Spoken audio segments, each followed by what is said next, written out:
Pernahkah anda mendengar tentang penyakit migrain? Pernah.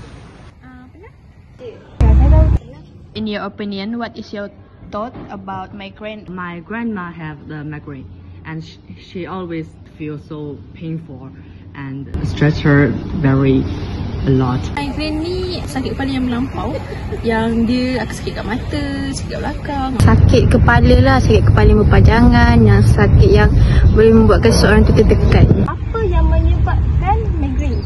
Bila kita menghadapi stres yang berpanjangan dan kita tak boleh nak kawal kita punya, contohlah kalau kita study kan, kita study sampai lewat malam, tidur tak cukup sebab kurang tidur lah. Panas pun boleh jadi juga. Kalau bagi wanita bertudung, biasanya kalau pakai tudung dalam waktu yang lama pun boleh jadi punca migraine juga. Adakah anda tahu perbezaan antara migrain dan sakit kepala biasa? Ya, tahu. Kalau penyakit migraine ni dia macam sakit kepala yang betul-betul teruk. Tapi kalau sakit kepala tu yang macam biasa yang kita boleh tahan lagi.